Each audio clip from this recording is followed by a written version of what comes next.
Yeah, but you can start now. Thank you, sir. A very good morning to all of you, dear students, and especially to my favorite teacher, guide, and head of the department, Mr. Engineer लौनिस तलवार sir. ये एक बड़ी opportunity इस time हमारे पास है कि जो हमारे मेरे एचओडी जो रह चुके हैं, जो आजकल की HOD electrical department Yogananda college of engineering technology के हैं, वो आज हमारे साथ होंगे, जो कि हमने एक्सपर्ट लेक्चर देने के लिए लाए हुए हैं। जो हमारा टॉपिक आज का है वो एनर्जी कंजर्वेशन अपॉर्चुनिटीज़ हैं, जो आज की डेट में रेलेवेंट है। और हमारे पास जो दो डिपार्टमेंट है, इलेक्ट्रिकल इंजीनियरिंग और ईएनसी इंजीनियरिंग, इसके लिए बहुत ही बेनिफिशियल है। तो मैं वेलकम करता हूं हमारे आज के गेस्ट को, गेस्ट लेक्चर के, जो इलेक्ट्रिकल डिपार्टमेंट योगानंदा के हैं, हमारे बीच हैं मिस्टर लवनी सर। तो मैं लवनी सर को रिक्वेस्ट करूंगा कि वो आगे अपना जो लेक्चर है वो कंटिन्यू कर ले, और अपनी प्रेजेंटेशन शो करके हमारे बच्चों को एक अपॉर्चुनिटी दे कि वो ये एनर्जी अपॉर्चुनिटी जो है उसके बारे में नॉलेज मिले। Over to you sir, Lavni sir, please.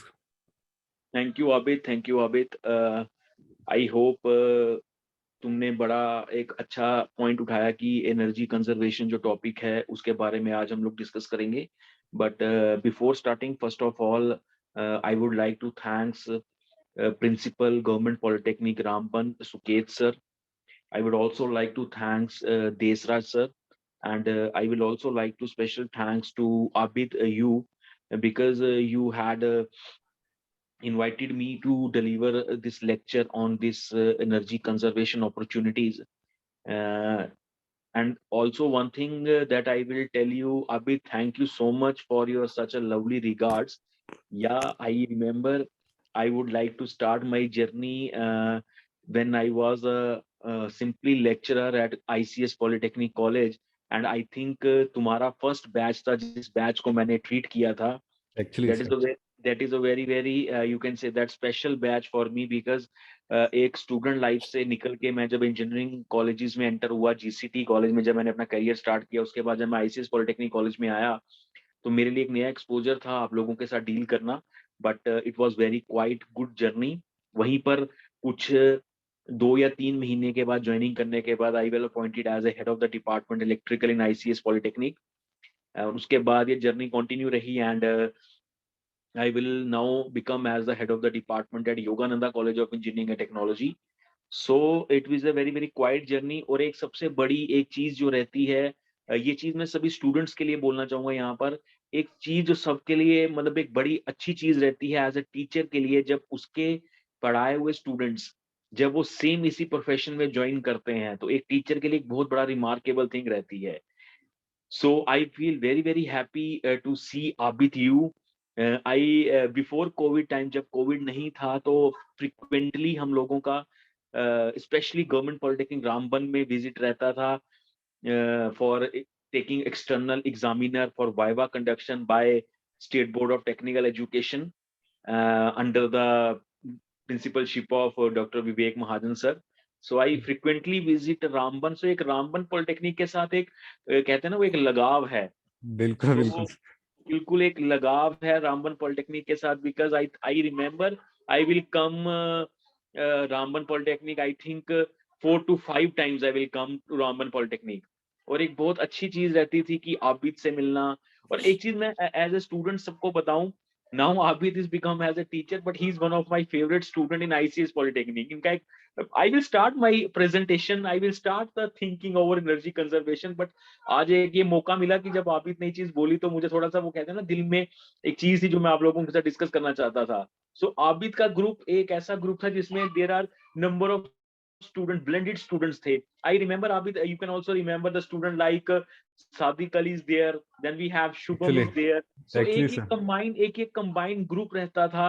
So always there will be I had Abid, you just remember, I मेरे पास आज भी आपकी वो एक आपने एक्ट किया था आईसीएस की ग्राउंड पे, मेरे पास स्किट आज भी लास्ट पे actually.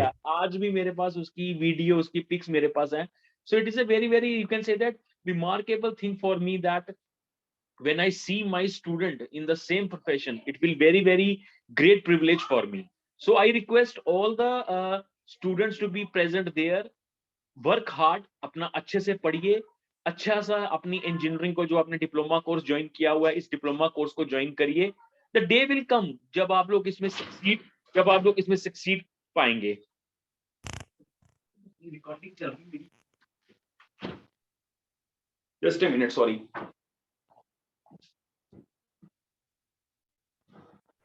So it is all that we will start the journey, and मैं आप लोगों को, सभी स्टूडेंट्स को एक रिक्वेस्ट करूंगा, बच्चे वर्क हार्ड करिए।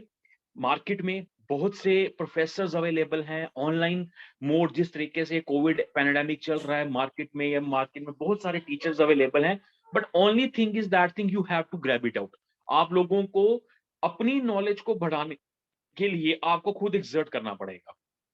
So before you can say the starting, now it's the time we will start our presentation for the day. It is a very very burning topic, I think so, uh, for you can say that electrical engineering point of view, or you can say that हमारे सबके लिए एक बहुत बड़ा एक burning topic रहता है ये, कि किस तरीके से हम लोग अपनी एनर्जी को सेव कर सकते हैं, किस तरीके से हम अपनी एनर्जी को चला सकते हैं। जस्ट ए मिनट, अभी is my presentation is visible now? Yes Because sir, okay, it is good. yeah, okay, just a hold on, just a hold on. Okay, now we will start with the presentation. मैं इस mode को, मतलब इस पूरी presentation को दोनों modes में रखूंगा, आइदर इन हिंदी और in English, so that I know that the when I talk, जब मैं ये टॉक्स किसी बाहर की यूनिवर्सिटीज में, बाहर के इंजीनियरिंग कॉलेजेस में देता हूं, तो वहां पर मैक्सिमम ब्लेंड जो रहता है that is from south side, तो वहां पर थोड़ा सा वो इंग्लिश का, एक हिंदी का मीडियम रहता है। So I know I am also belonging to the same UT, मुझे पता है कि मैं इसी यूटी का हूँ। मोर ओवर मैं आपके बीच का निकला हुआ हूँ, एक स्टूडेंट था, नाउ आज मैं एक टीचर हूं, तो मैं ट्राई करूंगा आप लोगों को थोड़ा सा हिंदी ब्लेंड में समझाने के लिए, कि बेसिकली कि आज की प्रेजेंटेशन में, आज के टॉपिक में आप लोगों को मैं क्या बताना क्या चाहता हूं। So as Abid has already tell that today हम लोग इकट्ठा हुए हैं टू डिलीवर अ टॉक और to deliver a webinar on energy conservation opportunity. Basic topic, basic idea is basically the energy saving opportunity, but now I had changed a certain, you can say that the topic, that is save energy, save world for our future generation. That is a today's demand, because अगर आज आप अपनी energy को save करेंगे तो हमारा future save होगा। So to start with your first thing, we have a little bit, you can say that हमारा एक quote, that save energy, save resources and preserve the life for our children. Because आज हमारे पास energy है, लेकिन आने वाले time पर, with in you can say that और 5, 6, 7, 10 साल के बाद, जिस तरीके से हम अपनी इस एनर्जी को यूज कर रहे हैं, वो एक टाइम आएगा कि जब हमारे पास ये एनर्जी अवेलेबल नहीं होगी, और जब हमारे पास ये एनर्जी अवेलेबल नहीं होगी, उस टाइम पर हम अपनी फ्यूचर जनरेशन को नहीं बचा सकते। सो इस टाइम आपके पास एक टाइम है, आप लोग अपनी एनर्जी को सेव करिए। और आज की प्रेजेंटेशन में मैं आपको बताऊंगा कि सिंपल सिंपल टिप्स लेके, सिंपल सिंपल टेक्निक्स लेके आप किस तरीके से अपनी एनर्जी को सेव कर सकते हैं। जब एनर्जी सेविंग की बात आती है, तो एनर्जी सेविंग में हम लोग जनरली 2 तरह के पैरामीटर्स पे काम करते हैं। एक होता है कि आप एनर्जी ऑडिट करिए, एनर्जी ऑडिट करने के बाद जितने भी एनर्जी कंजप्शन डिवाइसेस हैं, उन कंजप्शन डिवाइसेस को रिप्लेस कर दीजिए एनर्जी एफिशिएंट डिवाइसेस से। बट उसमें सबसे बड़ी प्रॉब्लम जो आती है, वो प्रॉब्लम है कैपिटल, दैट इज पैसा। सो अगर आप लोग अपने कैपिटल को इन टच नहीं छेड़ना चाहते, आप अपनी इन्वेस्टमेंट को नहीं छेड़ना चाहते, सो हमारे पास दूसरी टिप्स हैं। उन दूसरी टिप्स से आप एग्जिस्टिंग जो सोर्सेज लगे हैं, उन एग्जिस्टिंग सोर्सेज से अपनी एनर्जी को सेव कर सकते हैं। सो आज की प्रेजेंटेशन में मैं आप लोगों को दोनों चीजें बताऊंगा, कि अगर आप लोगों को रिप्लेस करना है एनर्जी एफिशिएंट डिवाइसेस को किसी और एनर्जी एफिशिएंट डिवाइसेस के साथ, तो आप कैसे कर सकते हैं। और दूसरी चीज, अगर आप लोग अपनी एग्जिस्टिंग एनर्जी डिवाइसेस को चेंज नहीं करना चाहते, लेकिन आप एनर्जी सेव करना चाहते हो तो कौन कौन सी टिप्स हैं जिन टिप्स की वजह से हम अपनी एनर्जी को सेव कर सकते हैं। सो टू स्टार्ट विथ, सबसे पहले आप लोगों के ऐसे करिकुलम में भी मेंशन्ड है non conventional sources of energy and conventional sources of energy. So this slide is basically representing about the difference between conservation sources of energy and non-conventional sources of energy. So quickly I will tell you about that. Non-conventional sources of energy are basically the renewable sources of energy, and your conventional sources of energy are basically non-renewable sources of energy. Means non renewable sources of energy वो sources of energy हैं जो एक बार exhaust हो गए, जो एक बार खत्म हो गए तो आपको वो बार बार नहीं मिल सकते। लेकिन non renewable sources of energy, sorry renewable sources of energy जिसको हम लोग non conventional sources of energy बोलते हैं, वो ऐसे हैं जो आपको बार बार हमें अवेलेबल हो सकते हैं। So you can see all that you have difference between conventional as well as non-conventional sources of energy. Like you can see that in case of conventional sources, or you can say that non-renewable sources of energy, they are not abundant in nature. वो ज्यादा availability नहीं है, लेकिन renewable sources of energy की availability market में बहुत ज्यादा availability है। So एक टाइम था जब हम लोग non renewable sources of energy को यूज करते थे, लेकिन आज के टाइम पर हम लोगों को डाइवर्ट होना है, मूव होना है non conventional sources of, sorry non renewable sources of energy से renewable sources of energy. See इसमें एक थोड़ा सा एक इशू रहता है, we have non renewable and it is called as conventional, whereas you have renewable sources, it is called as non conventional. So जब भी आप लोगों को इस टाइप के क्वेश्चन पूछे जाए in coming, you can say that your academics part, और अगर कल को अगर आप कॉम्पिटिटिव एग्जाम्स की तैयारी करते हैं तो एक सबसे बड़ा इंपॉर्टेंट पॉइंट, एक जंबलिंग क्वेश्चन बनता है कि रिन्यूएबल सोर्सेज क्या है, नॉन कन्वेंशनल या कन्वेंशनल। सो इसको हमेशा ध्यान में रखिएगा, renewable basically non conventional and non-renewable is basically conventional. So make it a clear, make it kept in your mind. Okay. So here in this slide मैं आपको कोशिश करूंगा बताने की कि कौन कौन से हमारे रिन्यूएबल सोर्सेज ऑफ एनर्जी हैं एंड कौन कौन से हमारे non renewable sources of energy हैं। अगर आप अपनी स्लाइड के एक्सट्रीम लेफ्ट साइड पे देखते हो तो हमारे पास रिन्यूएबल सोर्सेज ऑफ एनर्जी हैं, जिसमें सबसे इंपॉर्टेंट, सबसे की रोल जो है that is your sun. Sun is basically the cheap source of your renewable energy, and in addition to that we have hydropower, we have geothermal, we have wind and we have biomass. और अगर मैं non conventional sources, sorry non renewable sources of energy की बात करता हूं तो हमारे पास fossil fuel, we have coal, we have nuclear and we have natural gas. But एक चीज का ध्यान रखिएगा, ये आप लोगों को भी पता है कि जितने भी non renewable sources of energy हैं they are very very harmful to our environment. वो हमारे इन्वायरमेंट में बहुत ज्यादा हार्मफुल है। रीजन बीइंग ये बहुत हमें हमारे एटमॉस्फेयर को पोल्यूट कर रहे हैं। लेकिन अगर हम रिन्यूएबल सोर्सेज ऑफ एनर्जी की बात करें, ये जो सोर्सेज हैं ये सोर्सेज हमारे क्लीन सोर्सेज हैं, ये कोई भी हमारे एटमॉस्फेयर को इफेक्ट नहीं करते। सो वी आर बेसिकली, हम लोग आज की डेट में कन्वेंशनल सोर्सेज को छोड़ के non conventional sources of energy पे डाइवर्ट हो रहे हैं और वहीं पर हम लोग इन चीजों को यूज कर रहे हैं। नाउ इन दिस वेबिनार, जो मैं इस वेबिनार में एक ट्राई करूंगा कि आप लोगों को बताने की कि क्या रोल है एनर्जी मेजर्स अडॉप्ट करने के लिए to conserve, to save the energy in domestic sector. हम अपने घरों में किस तरीके से अपनी एनर्जी को सेव कर सकते हैं। सो अगर मैं बात करूं एनर्जी सेविंग की, तो एनर्जी कंजप्शन और डिमांड जनरली रेफर की जाती है to the term energy management, which means saving of my energy.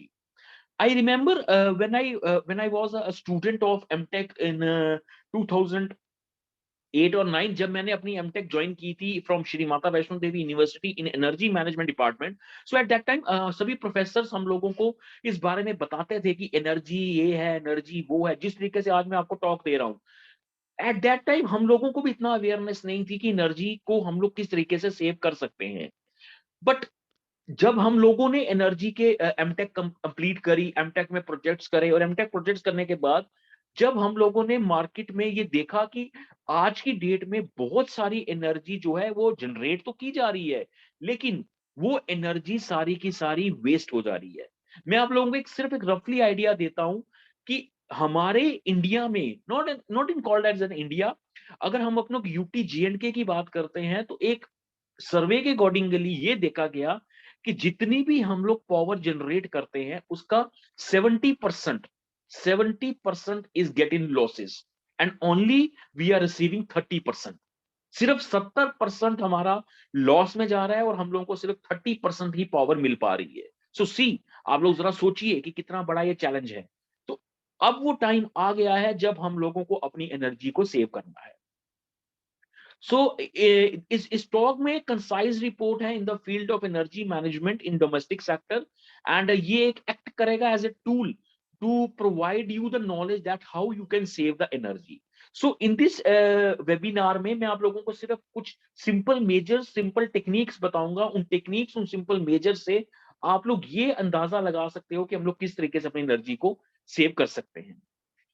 सो पिछले 15 मिनट में या पिछले 20 मिनट में मैं एनर्जी एनर्जी की बात करी जा रहा हूं। तो एनर्जी का टॉपिक या एनर्जी की थिंग सबसे पहले स्टार्ट होती है कि energy is neither created nor be destroyed, या it can be transferred from one form to the another form. Now I will give you the one example. As you all are in Ramban polytechnic, और आपके Ramban polytechnic में आपके पास चंद्रकोट में भी है Baglihar hydro electric power project. No, as an electrical engineering student or as an electronics engineering student, what do you mean by this hydroelectric power plant? Hydroelectric power plant में होता क्या है? Hydroelectric power plant is basically a plant where you have to generate the electricity, जहां आप लोग अपनी electricity को generate करते हो। और वो इलेक्ट्रिसिटी जनरेट होती कैसे है? सबसे पहले जो आपका वाटर है, जो आपका पानी है, उसको आप सर्टन हाइट पे स्टोर करते हो। और जब आप अपने पानी को सर्टन हाइट पे स्टोर करते हो, दैट मीन्स उसकी पोटेंशियल एनर्जी बढ़ाई जाती है। उसके बाद आप पानी को उस हाई स्पीड पानी को आप नीचे गिराते हो with the help of pen stock, और अपनी टरबाइन को रोटेट करते हो। तो ultimately your potential energy is converted into the kinetic energy. अब आपके जो टरबाइंस हैं, वो टरबाइंस आपके कपल्ड किए जाते हैं ऑल्टरनेटर के साथ, और अल्टीमेटली आपके ऑल्टरनेटर रोटेट करते हैं। So here kinetic energy is converted into the mechanical energy, and after that your mechanical energy is converted into the alternator. The reason being, as electrical engineering you should know कि principle of alternator क्या है। जब हमारा moving conductor place किया जाएगा magnetic field के अंदर, तो आपका एक ईएमएफ जनरेट होगा। सो अगर आप इस पूरे सिनेरियो को देखते हैं तो यहां पर क्या है, आपकी पूरी की पूरी एनर्जी चेंज हुई। कैसे चेंज हुई? पहले पोटेंशियल से काइनेटिक, फिर काइनेटिक से मैकेनिकल, फिर मैकेनिकल से इलेक्ट्रिकल। सो ये है आपकी एनर्जी। सो हम लोगों को इसी एनर्जी को सेव करना है, और यहां पर ये देखा गया है कि अगर आप लोग एक यूनिट ऑफ इलेक्ट्रिसिटी को सेव करते हो, वो इन टर्न है 3 से 4 unit of electricity generation. Okay, so सबसे बड़ी चीज, सबसे बड़ा challenge energy efficient, you can से दैट एनर्जी सेविंग का है कि हम लोग cheap and sub standard gadgets को यूज करते हैं। एक चीज का हमेशा ध्यान रखिएगा कि जो cheap and sub standard gadgets हैं, नो डाउट उनकी इनिशियल इन्वेस्टमेंट स्टार्टिंग में वो सस्ते होते हैं, लेकिन उनकी जो पावर कंजप्शन है वो ज्यादा है। So cheap and sub standard gadget जितने भी होंगे, वो गैजेट्स आपके स्टार्टिंग में सस्ते माने जाते हैं, लेकिन इन टर्न वो आपकी इलेक्ट्रिसिटी को ज्यादा यूज करते हैं, तो लॉन्गर रन में वो ज्यादा महंगे लगते हैं। सो इसीलिए हमेशा एंड हमेशा आप अपने माइंड में ये ध्यान रखिए कि जब भी आपको न्यू डिवाइस मार्केट से लाना है या न्यू डिवाइस को इंस्टॉल करना है, तो फोकस आप लोगों का ध्यान स्टैंडर्ड गैजेट्स पे होना चाहिए रादर कि cheap and sub standard gadgets पे होना चाहिए।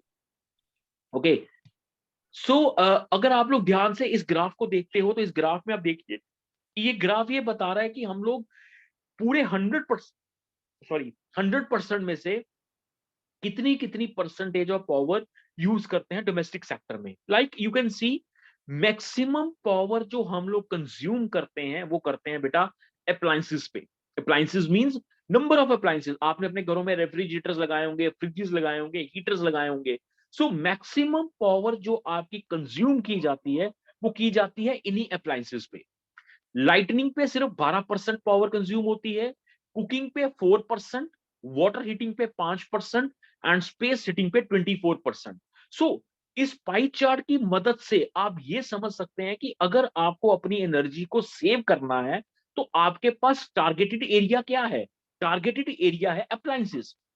अगर आपके अप्लायंसेस टारगेटेड एरिया है अपनी एनर्जी को सेव करने के लिए, और दैट इज व्हाई ये अप्लायंसेस टैग करते हैं आपके cheap and sub standard gadgets के साथ। क्योंकि अगर आप लोग अपने cheap and sub standard gadgets को यूज करोगे, नो डाउट इनिशियल में वो सस्ते मिलेंगे, आपको लगेगा कि यहां पर मैं किसी भी एक ब्रांड को मतलब मोटिवेट नहीं कर रहा हूं, मैं जस्ट आपको एक एग्जांपल दे रहा हूं। आप बाजार गए, बाजार से आपने एक एलईडी बल्ब लेके आए और दूसरा आप बल्ब लेके आए सिस्का एलईडी बल्ब। अब नो डाउट आपको लगेगा यार सिस्का एलईडी बल्ब तो महंगा है, इट इट कॉस्ट अबाउट 400 रुपया 500 रुपया, और जो नॉर्मल बल्ब मिल रहा है वो मिल रहा है 100 रुपया या 200 रुपया, तो आप तो प्रेफर करेंगे एलईडी बल्ब नॉर्मल लाने के लिए। बट क्वेश्चन इज कि जो आपका नॉर्मल बल्ब है, वो जो 100 या 200 रुपए का बल्ब था, जब आप उसको लगाएंगे वो ज्यादा पावर को ड्रॉन करेगा। सो रनिंग कॉस्ट उसकी ज्यादा होगी इन कंपैरिजन अगर आप लोग मार्केट से कंपनी ब्रांडेड बल्ब लेके आएंगे, एलईडी बल्ब लेके आएंगे, बिकॉज उस एलईडी बल्ब के ऊपर पूरी आर&डी हुई है, उसमें एनर्जी कंजप्शन कितना, उसमें एनर्जी सेविंग डिवाइसेस लगाए गए हैं। सो रनिंग कॉस्ट उसकी कम निकलेगी, लेकिन अगर आप एक normal cheap sub standard gadget लेके आएंगे तो उसकी रनिंग कॉस्ट ज्यादा निकलेगी। So that is why as a energy manager, जब हम लोगों ने अपनी एमटेक कंप्लीट की और after completing MTech in energy हम लोगों को एनर्जी मैनेजर्स बनाया गया, तो जब हम लोग एज ए एनर्जी मैनेजर, जब भी हम लोग किसी भी जगह पर एनर्जी को सेव करने की कोशिश करते हैं, तो सबसे पहले हमारा प्राइम लोकेशन रहता है कि हमारा टारगेटेड एरिया क्या है, कहां एनर्जी सेव करनी है। हर जगह हम एनर्जी सेव नहीं कर सकते, कहां एनर्जी सेव करनी है। सो हियर डोमेस्टिक सेक्टर में अगर आप अपनी एनर्जी को सेव करना चाहते हैं तो वो है आपके अप्लायंसेस। इस ग्राफ में आप देख सकते हैं कि हमारे इंडिया में बहुत सा पोटेंशियल है रिन्यूएबल एनर्जी का। Various states, various UTs of our India has a potential. Only and only thing is you have to be grab it out. आप लोगों को वहां से उस चीजों को सोच के बाहर निकालना है। और हमारी central government of India under the leadership of our honourable prime minister maximum projects किए जा रहे हैं सो दैट हम लोग अपनी एनर्जी को, रिन्यूएबल एनर्जी को एक्सट्रैक्ट कर सकें। Because again time will come when we have to divert your sources of energy from conventional sources to non-conventional sources of energy। अब मैं आपसे एक छोटी सी एग्जांपल लेता हूं। I don't know whether I am right और wrong, but I will also, because मैंने अभी आपको बोला कि 2 साल पहले, कोविड से पहले तो फ्रीक्वेंटली हम लोग रामबन या नियर बाय रामबन एरियाज में आते थे, बट आज कोविड के इश्यू में हम लोग नहीं आ रहे। लेकिन अगर मैं जम्मू की बात करूं, आजकल मैक्सिमम जम्मू में इलेक्ट्रिक स्कूटीज चल रही हैं। I maybe in Ramban or some like Banihal or in Srinagar there is also this, because I don't know कि जितने भी स्टूडेंट्स इसमें ज्वाइन किए हुए हैं इनकी टेरिटोरियल जियोग्राफी कहाँ कहाँ के हैं। लेकिन जम्मू में आप लोगों ने देखा होगा कि मैक्सिमम लोग अब अपनी इलेक्ट्रिकल स्कूटीज पे रन आउट कर रहे हैं। क्यों? क्योंकि पीछे आपने देखा कि पेट्रोल के प्राइसेस सडनली इंक्रीज कर गए। It will be increasing 100 rupees cross कर गया। सो पेट्रोल वो नहीं है कि हम लोग उसको बेयर नहीं कर पा रहे। The reason being why petrol prices will increase, because due to the limited demand. So alternative क्या आया? इलेक्ट्रिकल स्कूटीज, और गवर्नमेंट ने इस पे सब्सिडी देना शुरू कर दी। तो आज की डेट में मैक्सिमम लोगों ने इलेक्ट्रिकल स्कूटीज को यूज करना शुरू कर दिया। Now this is basically a conventional to non conventional sources of energy. It is a time, ये टाइम था कि जब हम लोगों को एक जगह से दूसरी जगह मूव करना है, हमें तो ट्रांसपोर्टेशन चाहिए, तो हम लोगों ने क्या किया जी, पेट्रोल व्हीकल्स को छोड़ के नॉर्मल आपकी इलेक्ट्रिक व्हीकल्स पे मूव करना शुरू कर दिया। ओके, सो इसीलिए स्टेट गवर्नमेंट्स, यूटी गवर्नमेंट्स और central governments work hard, R and D department work very very hard, so that कि एक अच्छे से एक आर&डी करके एक quality products in the form of renewable markets में लॉन्च किए जाए। अगर हम लोग अपनी एनर्जी कंजर्वेशन अपॉर्चुनिटीज की बात करते हैं तो इसमें कुछ प्रिंसिपल्स इन्वॉल्व होते हैं। ये एक technical you can say that audit है, जिस ऑडिट के अकॉर्डिंगली हम लोग अपना काम करते हैं एज एनर्जी मैनेजर। हम सारे इसके ऊपर वर्कआउट करते हैं, like we have optimal control, optimise capacity, optimise load, efficient process and many more. Okay, no मैं आज के लेक्चर को आप लोगों का बोरिंग लेक्चर नहीं बनाना चाहता थ्योरी पढ़ा पढ़ा के, because I know maximum students को थ्योरी पढ़ाई जाती है। मैं आप लोगों को छोटी सी केस हिस्ट्रीज बताऊंगा, एक डायग्रामेटिकली व्यू बताऊंगा, जहां से आप लोगों को आइडिया रहेगा कि यार ये जो प्रोफेसर पिछले आधे घंटे से बोल रहा है कि सच बोल रहा है या ऐसे ही बोल रहा है। So I will give you a practical case study जहां पर आप लोग देखेंगे कि या एग्जैक्टली कि ऐसा था और ऐसा हुआ। और before starting this case study,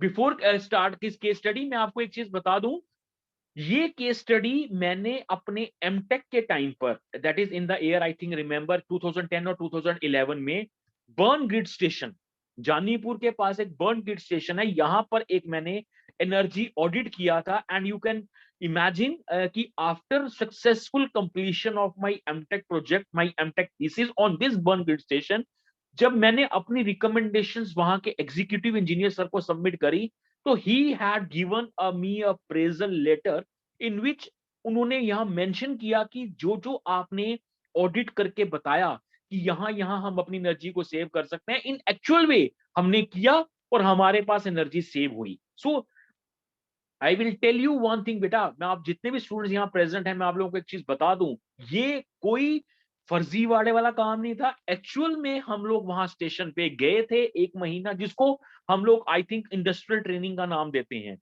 वहां जाके डेटा कलेक्ट किया, डेटा कलेक्ट करने के बाद, because in MTech there is a 6 months thesis work, there is a 6 month project work.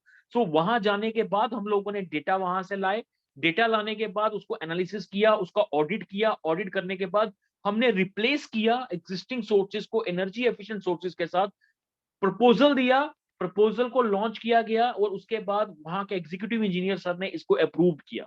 सो क्या किया क्या हमने बेसिकली, हमने उस कंट्रोल रूम की, बर्न ग्रिड स्टेशन के कंट्रोल रूम का एनर्जी ऑडिट किया था। अब मैं आप लोगों को इसलिए बता रहा हूं क्योंकि इसमें आप लोगों को ये एक आइडिया रहेगा कि एक तो ऑडिट करते कैसे हैं, और दूसरा ऑडिट करने का फायदा क्या हुआ। मैंने क्या किया या मेरी टीम ने क्या किया वहां पर, और मैं एक चीज और बता दूं बेटा, इस ऑडिट को करने के बाद जब मैंने इन पॉलिटेक्निक, और यू कैन से that in diploma student there is not awareness of research papers, but research papers क्या होता है, एक तरह के आर्टिकल्स होते हैं जो हम लोग राइटिंग करते हैं और वो ऑल ओवर वर्ल्ड में पेटेंट होते हैं। आज की डेट तक मैंने 20 से 25 रिसर्च पेपर्स लिखे हुए हैं, और जो वर्ल्ड वाइड आप लोग देख सकते हो, वर्ल्ड वाइड मतलब पब्लिश भी हैं। उसके लिए आपको कुछ नहीं करने की जरूरत, सिंपल आप अगर गूगल पे जाते हो, गूगल पे जाके आप मेरा नाम टाइप करोगे तो वो सारे के सारे रिसर्च पेपर्स खुल जाते हैं। अब मैंने तो नहीं गूगल को दिया कि भाई मेरा नाम चढ़ाओ, वो क्यों है, क्योंकि वो वर्ल्ड वाइड पब्लिश्ड है। मैं आपको ये चीज इसलिए बता रहा हूँ बिकॉज इस ऑडिट से मुझे एक आइडिया मिला कि अगर हम लोग इस स्टेशन की ऑडिट कर सकते हैं, तो उसके बाद मैंने बहुत सी इंडस्ट्रीज का ऑडिट किया। I can audit Hindustan beverages limited, जहां जम्मू में पेप्सी का प्लांट है, मैंने वहां का ऑडिट किया, डीपीएस स्कूल का ऑडिट किया, and more over for final year engineering student मैंने अपने वाई सिटी कॉलेज का ऑडिट करवाया। एंड आई ऑल्सो रिमेंबर मैंने आईसीएस पॉलिटेक्निक का भी ऑडिट करवाया था। एक आइडिया रहता है कि किस तरीके से हम ऑडिट करते हैं। तो मैंने क्या किया, उस ऑडिट में 4 चीजों पे फोकस किया था। सिंस ये रिपोर्ट पुरानी है, आजकल हम लोग उसको यूज नहीं करते, बिकॉज एट दैट टाइम मैंने बताया कि ये रिपोर्ट हमारी 2010 बिहाइंड है। उस टाइम पर क्या था, we are basically using incandescent lamp. Incandescent lamp normal language अगर मैं आपको बोलूं, बल्ब यूज करते थे। खैर आजकल ब्यूरो ऑफ एनर्जी एफिशिएंसी ने वो बल्ब बैन कर दिए हैं, क्योंकि वो बहुत ज्यादा पावर को कंज्यूम करते थे। तो हमने क्या कहा, हमने कहा जी आप अपने प्लांट में इनकंडेंसेंट लैंप को रिप्लेस करिए एलईडी बल्ब्स के साथ या एलसीडी बल्ब्स के साथ। दूसरा हमने कहा जी आप लोग जो अपने स्टेशन पे ट्यूबलाइट्स लगाई हुई हैं, उन ट्यूबलाइट्स में मैग्नेटिक ब्लास्ट होता है जिसको चोक बोलते थे हम लोग, हमने कहा जी आप उसको रिप्लेस करिए इलेक्ट्रॉनिक ब्लास्ट के साथ। तीसरा हमने कहा जी जो भी आपका स्विच यार्ड है वहां पर आपके जो high pressure mercury vapour lamps हैं उनको रिप्लेस करिए सोडियम वेपर लैंप्स के साथ। एंड फोर्थ थिंग हमने बोली कि जितने भी आप लोगों के मॉनिटर सिस्टम्स हैं जी उनको रिप्लेस करिए टीएफटी के साथ, तो आप लोग अपनी एनर्जी को सेव कर सकते हैं। कैसे, ये हमने उनको रिकमेंडेशन दी कि आप सॉरी, आप इनकंडेंसेंट लैंप को सीएफएल से रिप्लेस करिए, आप 40 वॉट एफटीएल को 36 वॉट एफटीएल से रिप्लेस करिए। FTL means fluorescent tube lights. आप high pressure mercury vapour lamp को सोडियम वेपर लैंप के साथ रिप्लेस करिए। आप एग्जिस्टिंग मॉनिटर्स को एलसीडी मॉनिटर्स और एलईडी मॉनिटर्स के साथ रिप्लेस करिए, और देखिए कि एनर्जी कैसे सेव होती है।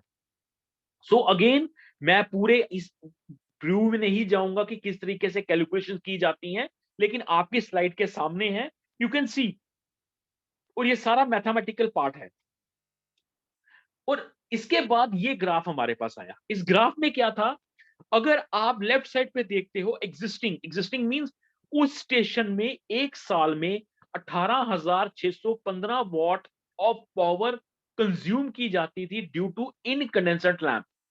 और हमने क्या कहा, हमने कहा जी आप उतने ही इनकंडेंसेंट लैंप को रिप्लेस कर दीजिए सिर्फ एलसीडीज के साथ, तो आप कितनी एनर्जी को कंज्यूम करेंगे, आप एनर्जी कंज्यूम करेंगे 3,723। सी द कंपैरिजन बेटा, आप कंपैरिजन देखिए, almost almost 6 times save energy.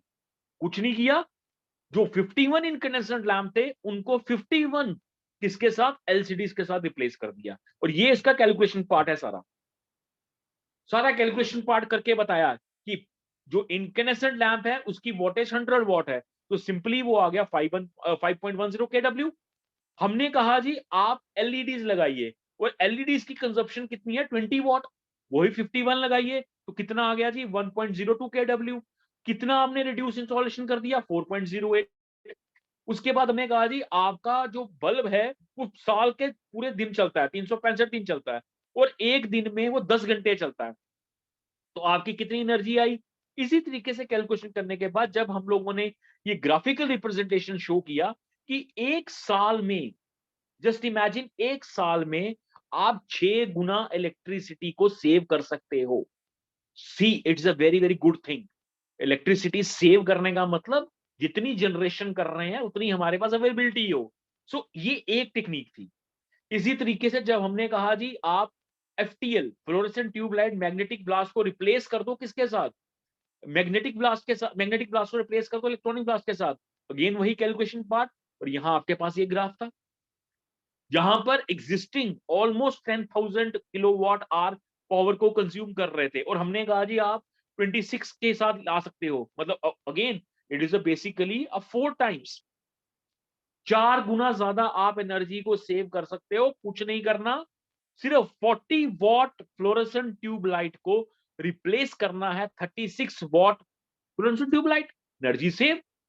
Third thing we will tell him कि आप लोग अपने जितने भी high pressure mercury vapour lamp हैं, अभी high pressure mercury vapour lamp क्या होते हैं, जो आपके आउटस्कर्ट्स में लगते हैं। लाइक अगर आप लोग अपने पॉलिटेक्निक की बात करते हो, आई रिमेंबर कि आपके ग्राउंड के बाहर वो येलो कलर की लाइट है आउटडोर रात के चलाने के लिए, तो this is basically high pressure mercury vapour lamp. उसको रिप्लेस कर दो high pressure vapour sodium vapour lamp के साथ, again you can save energy. Again you can see mercury vapour lamp consume कर रहे थे 57,487.5 वॉट किलोवाट, सॉरी, और existing इतना था, प्रपोज हमने कितना किया, that is against almost double. सो इस तरीके से अगर हम लोग अपनी एनर्जी को सेव करते जाएं बाय ऑल्टरनेटिव मेथड से, तो we can save energy. And again हमारे पास, अगर मैं जल्द क्विकली बताऊं, we have a computer systems. So जब हम लोगों ने ये प्रपोजल वहां की कंसर्न अथॉरिटीज को दिया कि भाई इस तरीके से हम अपनी एनर्जी को सेव कर सकते हैं, so this is a part of your energy conservation. कुछ नहीं, simply you have to replace existing sources with energy efficient sources. But one thing that I will tell you in starting also, now I will again repeat, इस चीज को करने के लिए आप लोगों को इन्वेस्टमेंट रिक्वायर्ड है, आप लोगों को पैसा चाहिए। बिकॉज जब आप लोग एक इनकंडेंसेंट लैंप को एक सीएफएल से रिप्लेस करेंगे, तो सीएफएल की कॉस्ट या एलईडी की कॉस्ट आज की डेट में 200 या 250 या 300 रुपीज होगी, बल्ब 10 रुपीज होगा। लेकिन इनिशियल इन्वेस्टमेंट नो डाउट मैं बोल रहा हूं हाई है, लेकिन रनिंग कॉस्ट उसकी लो है। सो अगर आपके पास फंड्स हैं, आपके पास प्रपोजल है, आपके पास adequate quantity of amount available है, तो आप लोग एग्जिस्टिंग सोर्सेज को रिप्लेस कर दीजिए एनर्जी एफिशिएंट सोर्सेज के साथ। बात समझ आ रही है। ये तो मैंने एक छोटा सा इंपॉर्टेंट पॉइंट बताया। आज की डेट में we have number of devices, energy efficient devices. आज की डेट में आप लोगों ने देखा होगा आपके घरों में इन्वर्टर्स हैं, small size inverters to be there because they are efficient inverter. लेकिन जब हम पुराने इन्वर्टर्स की बात करते थे तो heavy bulky inverters are there, क्योंकि आज की डेट में वो सारे के सारे एनर्जी एफिशिएंट आपके डिवाइसेस हैं। आज की डेट में अगर आप नया मार्केट से रेफ्रिजरेटर खरीद के लाते हैं तो उसकी जो मोटर है वो एनर्जी एफिशिएंट मोटर है, सो वो ज्यादा पावर मतलब कंज्यूम नहीं करती है एज कंपेयर टू जो नॉर्मल पुराने रेफ्रिजरेटर्स होते थे। सो पॉइंट इज कि इन डिवाइसेस में आपके पास क्या है, इन डिवाइसेस में सिर्फ यू रिक्वायर्ड इनिशियल इन्वेस्टमेंट। अगर आपके पास इनिशियल इन्वेस्टमेंट है आपके पास कैपिटल है, तो आप लोग इन एनर्जी एफिशिएंट डिवाइसेस को यूज करिए, देयर इज नो इशू, कुछ नहीं होगा। लेकिन अब सेकंड स्टेज की डिस्कशन करते हैं। सेकंड स्टेज की डिस्कशन मतलब आपके पास फंड्स नहीं है, आपके पास एडिक्वेट क्वांटिटी नहीं है, फिर भी आप एनर्जी एफिशिएंसी करना चाहते हो, एनर्जी एफिशिएंट करना चाहते हो, सो दैट आपकी फ्यूचर जनरेशन को मिल सके। उसके लिए हमारे पास क्या है, we have certain other points. इन पॉइंट्स में आपको कोई जरूरत नहीं है अपने डिवाइसेस को रिप्लेस करने की। इनमें जस्ट सिंपली आप लोग छोटी छोटी सी टिप्स लीजिए, इन टिप्स को लेने से आप अपनी एनर्जी को सेव कर सकते हैं। लाइक अगर मैं लाइटनिंग सिस्टम की बात करूं, पहला एग्जांपल, अपने लाइट स्विचेस को बंद रखिए जब आपको जरूरत नहीं है, यूज डे लाइट। अगर आपके बाहर डे में मतलब लाइट अच्छी है, तो क्यों आर्टिफिशियल लाइट जगानी है, क्यों घरों में बल्ब ट्यूबलाइट्स ऑन करनी है, अननेसेसरली आप अपनी एनर्जी को यूज कर रहे हैं। दूसरा, as far as possible using task light which focus light where it is required. जहां आपको लाइट चाहिए वहीं पर आप लोग उसकी लाइट लीजिए। मैं यहां पर एक सबसे इंपॉर्टेंट टिप आपको देता हूं लाइटनिंग सिस्टम के लिए। आप लोगों को सबको पता है कि आपने अपने घरों में बल्ब या होल्डर्स लगाए होंगे और उसके ऊपर आप लोगों ने शील्ड्स लगाई होंगी। शील्ड्स क्यों लगाते हैं, क्योंकि थोड़ा सा लुक डेकोरेटिव लगता है, आपका लाइटनिंग अच्छी लगती है। लेकिन मेरा आप लोगों से क्वेश्चन है, कभी आपने अपनी जो शील्ड लगाई है, जहां आपका बल्ब लगा है, बल्ब के ऊपर जो आपने शील्ड लगाई है, वो शील्ड नोट कॉस्टली होती है, कभी आपने उसको साफ किया है? हम कभी इसको साफ नहीं करते। रीजन क्या होता है, आज आपने शील्ड लगाई, 1 साल 2 साल 3 साल जब आपने इसको सफाई नहीं की, dust is there, smoke is there, सब कुछ उसमें कंपोजिट, उसमें धूल मिट्टी जमना शुरू हो जाएगी। और अल्टीमेटली वो ग्लास का है, तो उसके अंदर जो बल्ब है, वो बल्ब रोशनी देगा, लेकिन उतनी अमाउंट ऑफ रोशनी आपके वर्किंग प्लेन में नहीं आ सकती। तो सिंपली करना क्या है, शील्ड को उतारिए, इसको साफ करिए, अच्छे से धोइए, पानी से धोइए, कपड़े से धोइए, फिर से लगा दीजिए, तो लाइट ज्यादा रिफ्लेक्ट होगी। सो this is a simple tip. Air conditioner, हम लोग एयर कंडीशनर लगाते हैं सभी अपने घरों में समर्स के लिए। लेकिन एक चीज अगेन उसमें है, हम लोग क्या करते हैं, एयर कंडीशनर लगा दिया, रूम का मतलब दरवाजा खोल दिया या खिड़की खोल दी, तो फिर फायदा क्या रहा। जब आपको एयर कंडीशनर लगाना है, प्रॉपर सीलिंग करिए, प्रॉपर डक्टिंग करिए, there will be no leakage, leakage ना हो। जब लीकेज नहीं होगी, जितना टेम्परेचर आपका इनसाइड का रूम रहेगा वो रहेगा, तो आपका जो उसमें यू कैन से कंप्रेसर होता है, वो कंप्रेसर एफिशिएंटली वर्क करता है। सो सिंपल सिंपल टिप्स हैं, सिंपल सिंपल टिप्स को अडॉप्ट करके आप अपनी एनर्जी को सेव कर सकते हैं। use of ceiling or a room fan allow you to set the thermostat higher because the air movement will cool the room। हम जनरली क्या करते हैं जी, एयर कंडीशनर लगाते हैं और साथ में फैन नहीं लगाते। लगाइए फैन, बिकॉज जितनी हवा आपके रूम के अंदर होगी वो सर्कुलेट होगी और जल्दी आपका रूम ठंडा होगा। तो यहाँ पर बहुत सारी इंपॉर्टेंट टिप्स होती हैं, जिस टिप्स को हम लोग यूज करके अपनी एनर्जी को सेव कर सकते हैं। Clean the air conditioner filter, air filter के जो होते हैं, एयर कंडीशनर के जो फिल्टर्स होते हैं, उनको क्लीन करिए, बिकॉज अगेन उसके ऊपर भी डस्ट होगी, और जब उसके ऊपर डस्ट होगी तो एयर सर्कुलेशन नहीं हो पाएगी। जब एयर सर्कुलेशन नहीं हो पाएगी तो किस तरीके से वो आपके रूम को ठंडा करेंगे। सो ये वो है जहां पर आप लोग अपने एनर्जी एफिशिएंट डिवाइसेस को रिप्लेस नहीं कर रहे हो या एनर्जी को सेव कर रहे हो। We have refrigerators, fridges, again इसमें भी हम लोग अपनी एनर्जी एफिशिएंसी को यूज कर सकते हैं। एक सबसे इंपॉर्टेंट चीज आपको बताता हूं रेफ्रिजरेटर के केस में, कहीं भी अगर आप लोगों ने अपने घर में फ्रिज लगाया हुआ है, तो ध्यान रखिएगा कि फ्रिज की जो बैक साइड है वो दीवार के बिल्कुल साथ टच ना करे, थोड़ा सा डिस्टेंस रहे, सो दैट एयर आपकी सर्कुलेट करती रहे।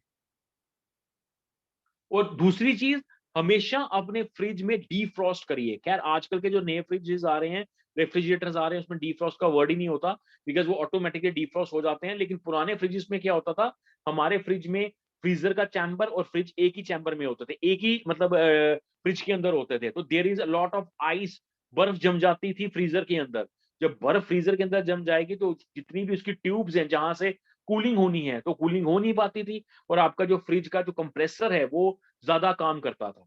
तो हमेशा उन फ्रिजेस को डिफ्रॉस्ट करिए, डिफ्रॉस्ट करने का मतलब उनकी बर्फ उतारिए, सो दैट कि एयर सर्कुलेट हो सके और आपका डिवाइस एफिशिएंटली काम कर सके, जो आपका कंप्रेसर है फ्रिज के अंदर वो एफिशिएंटली काम कर सके। सो इन चीजों को यूज करके हम लोग अपनी एनर्जी को सेव कर सकते हैं।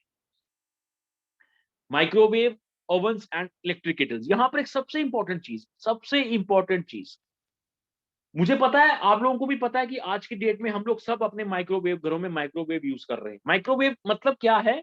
आपने एक चीज बनाई, बिकॉज आज की डेट में क्या है, हमारी फैमिलीज जो हैं दे आर ऑल वर्किंग, सब काम कर रहे हैं।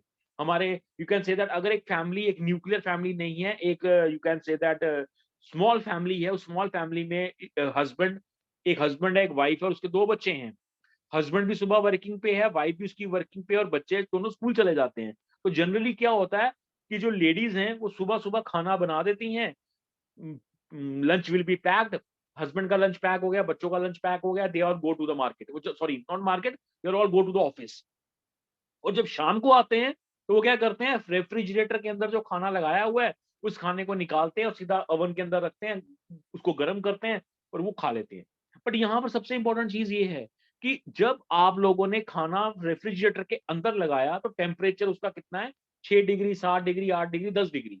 और जैसे ही आपने उसको बाहर निकाला और माइक्रोवेव के अंदर डाल दिया, आपको टेम्परेचर चाहिए 70 डिग्री, 80 डिग्री, 90 डिग्री। सो आपके माइक्रोवेव को ज्यादा काम करना पड़ता है। ज्यादा काम करने का मतलब माइक्रोवेव ज्यादा इलेक्ट्रिसिटी ड्रॉन करेगा, नॉट एनर्जी एफिशिएंट। तो सिंपल टिप है, जब आप लोग घर के अंदर एंटर करते हो, खाना निकालिए और उसको रूम टेम्परेचर पर रख दीजिए, उसको बाहर रख दीजिए। तब तक आप अपना चेंज करिए, कपड़े चेंज करिए, फ्रेश फ्रूश हो जाइए। उसके बाद उस खाने को आप माइक्रोवेव के अंदर रखिए। सो होगा क्या, टेम्परेचर ग्रेडियंट हो जाएगा। टेम्परेचर ग्रेडियंट का मतलब जो खाना सीधा 7 डिग्री से माइक्रोवेव के अंदर जाके 70 डिग्री होना था, अब क्या होगा, खाना 7 डिग्री से पहले रूम टेम्परेचर 20 डिग्री, 22 डिग्री तक पहुंचेगा। अब उसको 22 डिग्री, 20 डिग्री के बाद 70 डिग्री तक माइक्रोवेव के अंदर लेके जाना है। तो माइक्रोवेव को कम काम करना पड़ेगा। जब माइक्रोवेव को कम काम करना पड़ेगा, साइमल्टेनियसली वो इलेक्ट्रिसिटी कम कंज्यूम करेगा। So energy efficiency. अब इसमें आपने कोई रेफ्रिजरेटर को चेंज नहीं किया, कोई माइक्रोवेव को चेंज नहीं किया, या we have a simple tip, आपके पास एक सिंपल टिप थी, उस टिप से आपने यूज किया। क्लियर? अब इसी तरीके से इलेक्ट्रिकल केटल की बात करते हैं। हम लोग इलेक्ट्रिकल केटल को यूज करते हैं फॉर मेकिंग ऑफ टी, चाय बनाने के लिए। कभी कभार आपने देखा होगा कि इलेक्ट्रिकल केटल लगाया है, उसका ऊपर वाला ढक्कन हमने खोल के रखा हुआ है। तो गेम क्या है, पानी बॉयल हो रहा है, सारी की सारी हीट उसकी थ्रू स्टीम बन के बाहर निकलती जा रही है। तो इट विल टेक टाइम, उसको टाइम लगेगा पानी को गर्म होने के लिए। लेकिन अगर उसी इलेक्ट्रिकल केटल का आप ऊपर वाला जो लिड है उसको बंद कर दें, ढक्कन को बंद कर दें, तो हीट उस केटल के इनसाइड रहेगी। जब उस के इनसाइड रहेगी तो वो जल्दी गर्म करेगी। जब वो जल्दी गर्म करेगी, सिंपली वो आपका कम इलेक्ट्रिसिटी को कंज्यूम करेगी। उसी तरीके से वी हैव कंप्यूटर सिस्टम्स। हम लोग कंप्यूटर सिस्टम्स में अपनी एनर्जी को सेव कर सकते हैं। हम लोग क्या करते हैं जी, जब भी हम लोगों ने लैपटॉप लगाया तो साथ में, वी नो कि लैपटॉप में एक बैटरी है, जो बैटरी यूज की जाती है काम करने के लिए। लेकिन हम लोगों को एक आदत है, जैसे ही हमने अपना वर्किंग सेशन स्टार्ट किया, लेक्चर लेने के लिए, पढ़ाने के लिए, ऑफिस काम करने के लिए, लैपटॉप के साथ चार्जर लगा दिया। तो होगा क्या, जैसे ही लैपटॉप की बैटरी थोड़ी सी कम होगी, चार्जर वो स्टार्ट करना शुरू कर देगा। So there is no energy efficiency. Battery लगाई ही क्यों है? बैटरी लगाई इसलिए बिकॉज आप अपनी बैटरी को ड्रेन कर दीजिए ना, first of all you can drain it out, उसके बाद उसको चार्जिंग करिए। सो ये छोटी छोटी सी पुरानी पुरानी सी छोटी छोटी सी टिप्स होती हैं, जिन टिप्स की वजह से हम अपनी एनर्जी को सेव कर सकते हैं। मेरे पास और बहुत सारी टिप्स हैं, लेकिन वही टाइम का स्पैन है, पूरे टाइम के बीच में इट इज नॉट पॉसिबल मेरे लिए कि मैं एक एक चीज, एक एक टॉपिक आप लोगों के साथ कवर कर सकूं। in future, when there is some another opportunity comes, we will discuss with you people one by one कि क्या क्या होता है। So I had published so many articles in newspapers also to aware about energy. So this was my article, Save Energy, Save World for Future Generation, that will be published in local newspaper on 9th November 2020, where I have given the ideas that how you can save the energy. This is again one more article, that is world is changing from conventional sources of energy to the non conventional sources of energy. आज का world change हो चुका है conventional से non conventional. सो इसके साथ साथ और बहुत सारे आर्टिकल्स, बहुत सारे पेपर्स मैंने मार्केट में या लॉन्च किए हुए हैं, सो दैट एक पीपल्स को एक अवेयरनेस रहे कि कैसे हम लोग एनर्जी को सेव कर सकते हैं। And it's our moral duty, ये हम लोगों की एक मॉरल ड्यूटी भी है, specially for electrical engineering students, that कि हम लोगों को अपने डिप्लोमा कोर्स में इंजीनियरिंग में, एमटेक में, पीएचडी में इलेक्ट्रिकल इंजीनियरिंग के बारे में पढ़ाया जाता है, कैसे जनरेट हो रही है, कैसे ट्रांसमिट हो रही है, कैसे डिस्ट्रीब्यूट हो रही है, कौन कौन से लॉसेस आ रहे हैं, कैसे स्टेबिलिटी है। लेकिन ये हम लोगों की एक प्राइम जॉब भी बनती है, ड्यूटी भी बनती है कि हम लोगों को इसको सेव भी करना है। So that is why we are as a energy manager giving has a pledge, हम लोगों ने प्लेज ली हुई है कि we have to save energy. And I request all the students of a diploma college, Ramban Polytechnic College, Ramban, that be aware to save the energy. So this was my whole presentation. ये मेरी एक पूरी presentation थी जिसमें I will try कि आप लोगों को little bit knowledge पता चले कि किस तरीके से हम अपनी एनर्जी को सेव करते हैं। I have number of topics more and more that linked with this energy consumption, this energy demand, energy demand consumption, energy saving opportunities. I had also published paper जहां पर हम लोग देखते हैं कि एग्रीकल्चर सेक्टर में कैसे एनर्जी सेव कर सकते हैं, घरों के अंदर कैसे एनर्जी सेव कर सकते हैं, इंडस्ट्रीज में we have boiler, we have cooling tower, we have motors, we have rotors, उनमें कैसे एनर्जी सेव कर सकते हैं। So it is not you can से दैट कि within a span of 1 hour time I will discuss each and everything। ये just एक आपको आइडिया था कि किस तरीके से हम अपनी एनर्जी को सेव कर सकते हैं।